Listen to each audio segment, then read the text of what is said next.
नड्डा आए सियासत मिटाने लेकिन मची डबल सियासत। नमस्कार, मरुधर बुलेटिन में आपका स्वागत है। मैं विवेक सिंह जादौन आपके साथ। आज राजस्थान प्रदेश में गुलाबी नगरी में भारतीय जनता पार्टी के राष्ट्रीय अध्यक्ष जयप्रकाश जेपी नड्डा का आगमन हुआ। प्रदेश में जैसे ही नड्डा आने की सुगबुगाहट आई, वैसे ही भारतीय जनता पार्टी पूरी तैयारियों में जुट गई। लेकिन भारतीय जनता पार्टी के जेपी नड्डा का राजस्थान दौरा कोई पब्लिक मीटिंग या कोई आंदोलन नहीं था, केवल और केवल बिड़ला ऑडिटोरियम में कार्य समिति की मीटिंग थी। कार्य समिति की मीटिंग में जब जेपी नड्डा राजस्थान पहुंचे, जयपुर एयरपोर्ट पर जब उतरे, तभी से सियासत शुरू हुई और अंत में जाते जाते सियासत डबल हो चुकी। जैसे ही पहले एयरपोर्ट पर उतरे, वसुंधरा राजे ने उन्हें गुलदस्ता भेंटकर शुभकामनाएं दी, जिससे सतीश पूनिया थोड़े नाराज से दिखाई दिए। लेकिन आगे जाके जैसे ही रास्ते में जेपी नड्डा आगे बढ़ते हैं, मेरा ये वीडियो आप देखें किस तरह एनएसयूआई जो कांग्रेस का छात्र संगठन है, किसानों के पक्ष में और भारतीय जनता पार्टी द्वारा प्रधानमंत्री नरेंद्र मोदी द्वारा जो 3 काले कानून लगाए, उनके विरोध में जेपी नड्डा को काले झंडे दिखा रहे हैं। इस वीडियो में साफ दिख रहा है कि ये कार्यकर्ता कांग्रेस का है। एनएसयूआई ने खुद इसे ग्रुप में डाला है और कहा है कि ये काले झंडे एनएसयूआई द्वारा दिखाए गए। लेकिन उसके बाद सियासत खत्म नहीं हुई, सियासत लगातार आगे बढ़ती गई। कब कब क्या क्या सियासत हुई है, आइए देखें इस वीडियो में। जैसे ही बिड़ला ऑडिटोरियम के अंदर जेपी नड्डा प्रवेश लेते हैं, बिड़ला ऑडिटोरियम के गेट पर उन्हें रोका जाता है और वहां उनके पीछे से वसुंधरा राजे जिंदाबाद के नारे लगते हुए दिखाई देते हैं। ये देखें आप, वसुंधरा राजे जिंदाबाद के नारे लग रहे हैं। सियासत अभी यहीं खत्म नहीं हुई है। इस बुलेटिन के एंड तक आपको सिर्फ और सिर्फ प्रदेश की सियासत दिखाई जाएगी। जब जेपी नड्डा जैसे ही अंदर एंटर हुए, 2 गुट के कार्यकर्ता आपस में लड़ने लगे। मैं इस वीडियो में यह दावा नहीं करता कि ये दूसरी गुट के कार्यकर्ता है, लेकिन इन सब के गले में भारतीय जनता पार्टी की पट्टी डली हुई है। यानी गुट कोई सा भी हो, लेकिन सभी कार्यकर्ता भारतीय जनता पार्टी के कार्यकर्ता हैं जो बिड़ला ऑडिटोरियम के अंदर लड़ रहे हैं। ऐसा किसी भी मीटिंग में नहीं होना चाहिए, जबकि यह मीटिंग एक राष्ट्रीय अध्यक्ष की मीटिंग है। अब चलते हैं आगे, किसने किस पर क्या प्रहार किया। प्रदेश में भी कुछ अच्छा नहीं चल रहा है। कल जब विधानसभा सत्र चल रहा था, उस समय सीपी जोशी खड़े थे और वासुदेव देवनानी खड़े होकर बोलने लगे। इस पर मंत्री शांति धारीवाल ने उन्हें बैठने को कहा और ध्वनि मत से एक विधेयक भी पास हो गया कि अब देवनानी जब तक माफी नहीं मांगेंगे, तब तक 1 दिन के लिए उन्हें सदन से बाहर किया जाता है।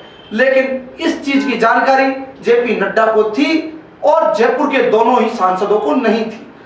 इस वीडियो में राज्यवर्धन सिंह राठौड़, जो जयपुर ग्रामीण के सांसद हैं, साफ कह रहे हैं कि मुझे इस बारे में जानकारी नहीं है और मैं कमेंट भी नहीं करना चाहता। वही सांसद रामचंद्र मोहरा, जो जयपुर शहर के सांसद हैं, उनके भी यही तर्क रहे हैं। आप इनके तर्क भी सुन सकते हैं, यानी दोनों के सहम तर्क। अब आती है प्रदेश की राजनीतिक दूरियां कैसे दूर हो सकती हैं।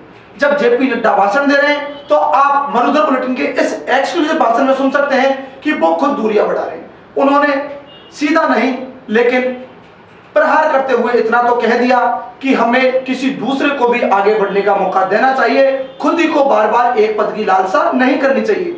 यह साफ जाहिर हो रहा था कि यहां निशाना वसुंधरा राजे पर है कि जेपी नड्डा साफ कह रहे हैं कि वसुंधरा राजे अब तुम साइडलाइन हुए, सतीश पूनिया, गजेंद्र सिंह शेखावत या फिर ओम माथुर को आने को मौका दें। यह हो गया मुद्दा यहां तक। अब एक नया मुद्दा मरुधर बुलेटिन एक्सक्लूसिव आपके सामने रख रहा है। देखिए, जब ये बात उठ रही है कि भारतीय जनता पार्टी में सीएम का चेहरा कौन हुआ, उस और सतीश पूनिया के बाद 3 मुख्यमंत्री के चेहरे एक साथ बैठे हैं। पहले देखें आप, वसुंधरा राजे बैठी हुई है, उसके बाद देखें गजेंद्र सिंह शेखावत बैठे हुए हैं और उसके बाद ओम माथुर बैठे हुए हैं। यानी पहला चेहरा वसुंधरा राजे हैं, जो 2 बार राजस्थान की मुख्यमंत्री रह चुकी हैं। इनके लिए साफ जेपी नड्डा ने कहा है, डायरेक्ट नहीं इनडायरेक्ट कहा है कि दूसरे को भी मौका मिलना चाहिए।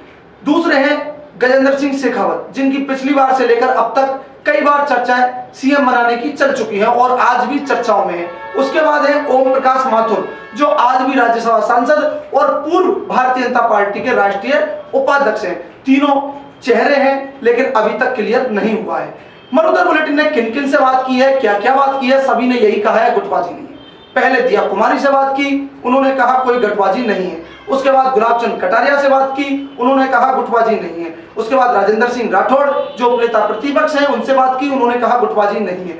राज्यवर्धन सिंह राठौड़ जो जयपुर ग्रामीण के सांसद हैं, उन्होंने कहा गुटबाजी नहीं है। रामचरण बोहरा, उनसे पूछा, उन्होंने कहा गुटबाजी नहीं है। तमाम नेताओं ने एक ही शब्द कहा, लेकिन जब मदन दिलावर से कहा कि क्या गुटबाजी है या नहीं है, तो उन्होंने बोलने से इनकार कर दिया। यानी वो मानते हैं गुटबाजी है और मदन दिलावर वसुंधरा राजे के खेमे से विधायक माने जा रहे हैं। कालीचरण ने तो इस पर बात करना उचित ही नहीं समझा। इससे साफ जाहिर होता है कि जेपी नड्डा सियासत मिटाने आए, लेकिन डबल मच चुकी है। मरुधर बुलेटिन में ऐसे ही सनसनीखेज बुलेटिन देखने के लिए जुड़े रहें, शेयर करते रहें, सब्सक्राइब करते रहें।